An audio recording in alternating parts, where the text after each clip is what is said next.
টাকা দাও। কত টাকা? 50,000। রোজ রোজ তুমি এত টাকা দিয়ে কি করো? আব্বু, তোমাকে একদিন বলেছি আমি টাকা দিয়ে কি করি সে প্রশ্ন তুমি আমাকে করবে না। তুমি উচ্ছৃঙ্খল হয়ে গেছো। রাত বিরাতে এমন ছোট ছোট পোশাক পরে বাসার বাহিরে যাও, সারা রাত নেশা করে সকালে এসে ঘুমো। মান সম্মান বলতে আমার আর কিচ্ছু নেই। আমি তোমার কাছে টাকা চেয়েছি, জ্ঞান চাইনি। আমি আর তোমাকে একটা টাকাও দিতে পারবো না। কি বললে? টাকা দিতে পারবে না? তাহলে তোমার সম্পত্তির 1 ভাগ আমার নামে লিখে দাও। প্রতিদিন আর তোমাকে টাকার জন্য ডিস্টার্ব করবো না। কি বললে তুমি? সম্পত্তির ভাগ চাও? আমি এখনো জীবিত। আমার যখন মনে হবে তখন আমি এই সম্পত্তি ভাগ করে দেব। আব্বু, তুমি এখনো জীবিত, কিন্তু তুমি মনে হয় ভুলে গেছো 2বার তুমি হার্ট অ্যাটাক করেছো। যে কোনো সময় পরপারের ডাক আসতে পারে। তাই সম্পত্তির ভাগ করে দিলে পিতা হিসাবে তুমি দায় মুক্ত হতে পারবে। তুমি আমার মৃত্যু কামনা করছো? যেটা সত্য সেটাই বললাম। আমি তোমার মতো মাতালকে সম্পত্তির ভাগ দিব না। বলেই মমিন খান ড্রয়িং রুম থেকে বের হয়ে গেল। ইভার আগে ফোঁসফোঁস করতে করতে বাবার পিছু নিল। ড্রয়িং রুম থেকে বের হতেই পেছন থেকে ইভা ডাক দিয়ে বলল, কেন তুমি আমাকে সম্পত্তির ভাগ দিবে না? তোমার বড় বোন বিয়ে করেছে। তোমাকে বারবার বিয়ের জন্য চাপ দিচ্ছি, কিন্তু তুমি বিয়ে করতে রাজি হচ্ছ না। তোমার ছোট একটা বোন আছে। তুমি যদি এরকম উচ্ছৃঙ্খল হও, তোমার ছোট বোনটার কি বিয়ে দিতে সমস্যা হবে না? তাই আমি যাকে ভালো মনে করব তাকে সম্পত্তির ভাগ বেশি দিব, শুধু তোমাকে দিব না। তার মানে আমি বিয়ে করলেই সমাধান? ঠিক আছে, আজই 3-4টা ছেলে নিয়ে আসবো। যাকে পছন্দ হয় তার সাথে তুমি আমাকে বিয়ে দিয়ে সম্পত্তির 3 ভাগ করে 1 ভাগ আমাকে দিবে। তোমার কথা রাস্তার মেয়েদের মতো হয়ে গেছে। কি বললে? আমি রাস্তার মেয়ে? তোমার কাছে টাকা চেয়েছি, টাকাটা দিলেই হয়ে যেত। এত তর্ক বিতর্ক করার কোনো প্রয়োজন হতো না। আজ যদি আমার মা বেঁচে থাকতো তাহলে তুমি এরকম ব্যবহার আমার সাথে করতে পারতে না। নিজে তো একটার পর একটা বিয়ে করেছো, আর আমি বিয়ে করতে চাচ্ছি না বলে আমাকেও রাস্তার মেয়ে বলছো। Get out. তুমি আমার সামনে থেকে চলে যাও। আমি তোমার মেয়ে, তাই তোমাকে 1 সপ্তাহ সময় দিচ্ছি। এই 1 সপ্তাহের মধ্যে আমার ভাগের সম্পত্তি আমাকে বুঝিয়ে দিবে। তুমি কি আমাকে থ্রেট দিচ্ছ? আমি তোমাকে আমার সম্পত্তির 1 চুল পরিমাণও দেবো না। প্রয়োজনে সবকিছু তানিশার নামে লিখে দিব। দিবে তো? ছোট বউ ছোট মেয়ে এদেরকেই তুমি বেশি ভালোবাসো, আমাকে তুমি কখনো ভালোবাসোনি। বলেই রাগে ফোঁসফোঁস করতে করতে বাসা থেকে বের হয়ে গেল। মোমিন খান উত্তেজিত হয়ে বলল, যাও যাও, তোমার মতো বেয়াদব মেয়ে আমার দরকার নেই। বলেই বেডরুমের দিকে চলে গেল।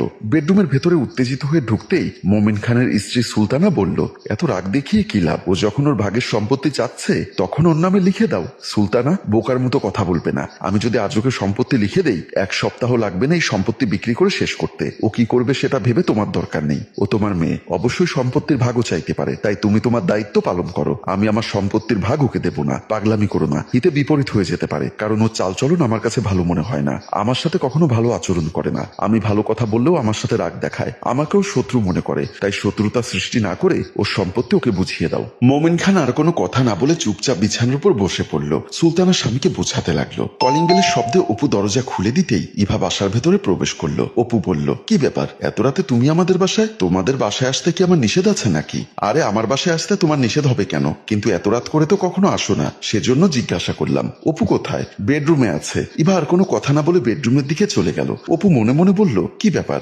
আমার মাতাল শালিকা এত রাতে আমার বাসায় কেন আসলো? নিশ্চয়ই কোনো কারণ আছে। ভাবতে ভাবতে অপু পিছু পিছু বেডরুমের দিকে চলে গেল। অপু বেডরুমের সামনে এসে পর্দা ফাঁকা করে একটু লুকিয়ে শুনতে লাগলো দুবোন কি কথা বলছে। ইভা বলল, তুমি এক্ষুনি আব্বুকে ফোন দিবে, আমার সম্পত্তি আমাকে বুঝিয়ে দিতে বলবে। ইভার বড় বোন প্রিয়া ছিল খুব চালাক, তাই ইভাকে বলল, আমার মাথায়ও কাজ করছে না। আব্বু কেন তোকে তোর সম্পত্তি বুঝিয়ে দিচ্ছে না? তোর সম্পত্তি তোকে দিয়ে দিলেই তো হয়। সত্য কথা হলো আব্বু তার ছোট বউয়ের কথায় উঠে আর বসে, এজন্যই আমার ভাগ আমি পাচ্ছি না। আমি তো আর তার ছোট বউয়ের মেয়ের ভাগ চাইনি। আমি 3 ভাগ করে 1 ভাগ চেয়েছি। তোর কথায় যুক্তি আছে। সত্য কথা হলো যত প্যাঁচ লাগিয়েছে আমাদের আব্বু। আমি তোর বড় ভাইয়ের একমাত্র মেয়ে। আমার মা মারা যাওয়ার পর তোর মাকে আব্বু বিয়ে করে। আমার মা যদি না মারা যেত তাহলে তোর আম্মুকে আব্বু বিয়ে করতো না। তাহলে কি হতো? সব সম্পত্তির ভাগ আমি পেতাম। তোর জন্মের পর সম্পত্তির ভাগ হয়ে গেল 2 ভাগে, সেটাও অনেক ভালো ছিল। কিন্তু তোর আম্মু মারা যাওয়ার পর আব্বু আবার বিয়ে করেছে, সে ঘরে একটা মেয়েও হয়েছে, সম্পত্তি 3 ভাগ হয়ে গেল। এখন তুই চিন্তা কর, তোর মা যদি না মারা যেত আব্বু বিয়ে করতো না, তার আরেকটা মেয়ে হতো না, সম্পত্তির 2 ভাগ থাকতো, তোর আর আমার। ইভা রিয়ার কথা শুনে ভাবনায় পড়ে গেল। মনে মনে বলল, আপু তো ঠিকই বলেছে, ছোট ঘরে যদি কোনো সন্তান না থাকতো তাহলে তো সম্পত্তির 2 ভাগ হতো। আপু আর আমার। ভাবতে ভাবতে বিছানা থেকে নেমে রুম থেকে বের হয়ে গেল। প্রিয়া পেছন থেকে কয়েকবার ডাক দিল, কিন্তু শুনল না। প্রিয়াও বিছানা থেকে নেমে রুম থেকে বের হয়ে গেল। রুমের বাহিরে আসতেই দেখলো অপু দাঁড়িয়ে আছে। অপু বলল, ইভা চলে গেছে, ওকে ডেকে লাভ নেই। তুমি তো ওকে থামাতে পারতে। তোমার বোনকে থামিয়ে কি আমি বিপদে পড়বো? সে তো লাগাম ছাড়া ঘোড়া, উল্টাপাল্টা কথা বলবে না। ওর সাথে আমার আরো কথা ছিল, কিন্তু কথা শেষ না হতেই ও চলে গেল। তুমি তো ওকে কথা বলছিলে না, ওকে কুপরামর্শ দিচ্ছিলে। কি বললে? আমি ওকে কুপরামর্শ দিচ্ছিলাম? হ্যাঁ, তুমি ওকে যেসব কথা বলেছ সেটা কোনো সুপরামর্শ নয়, কুপরামর্শ। তুমি নিজেই জানো তোমার বোনটা একটু উচ্ছৃঙ্খল, তাই তাকেও এসব উল্টাপাল্টা কথা না বলে বুঝিয়ে শুনিয়ে বাসায় রাখতে পারতে। এত রাতে একটা মেয়ে বাহিরে থাকাটা কতটা অনিরাপদ সেটা সেটা হয়তো তুমি বুঝবে না।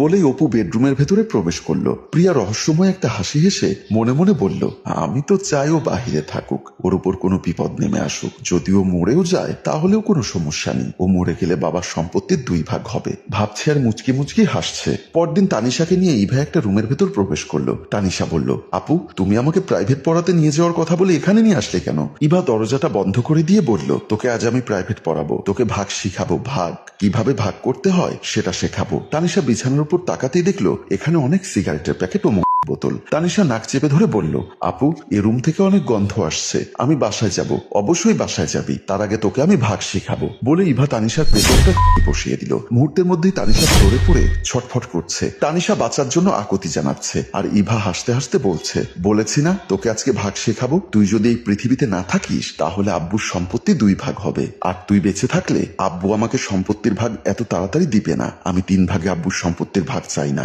আমি সম্পত্তির অর্ধেক ভাগ চাই। বলে ভয়ঙ্কর চেহারায় হাহা করে হাসতে লাগলো। তানিশা নিস্তেজ হয়ে গেল।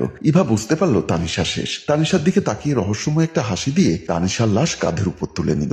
ড্রয়িং রুমের সোফায় তানিশার লাশ শুয়ে দিয়ে পাশের সোফার উপর বসে মোবাইলটা হাতে নিয়ে প্রিয়াকে কল দিল। প্রিয়া কলটা রিসিভ করতেই ইভা হাসতে হাসতে বলল, আপু তোমার আর আমার পথের কাঁটা দূর হয়ে গেছে, এখন সম্পত্তির 2 ভাগ হবে, অর্ধেক তোমার আর অর্ধেক আমার। প্রিয়া অবাক হয়ে বলল, কিসের পথের কাঁটা? আমি তানিশাকে করেছি, এখন আর সম্পত্তির বাড়তি ভাগিদার নেই। কথাটা শুনে প্রিয়া চমকে উঠল, কাপা কাপা গলায় বলল, তুই এসব কি বলছিস? তানিশাকে কেন করেছিস? আহা আপু তুমিই তো বললে তানিশার মাকে যদি আব্বু বিয়ে না করতো তাহলে তানিশার জন্ম হতো না, আর তানিশার জন্ম যদি না হতো তাহলে সম্পত্তির 2 ভাগ হতো, 1 ভাগ তোমার আর আমার। হ্যাঁ আমি বলেছি, যেটা সত্য সেটাই বলেছি, তাই বলে কি আমি ওকে মেরে ফেলতে বলেছি? তুই কেন ওকে মারলি? এত কথা না বলে তাড়াতাড়ি চলে এসো, ওর লাশটা করতে হবে, তারপর আব্বুকে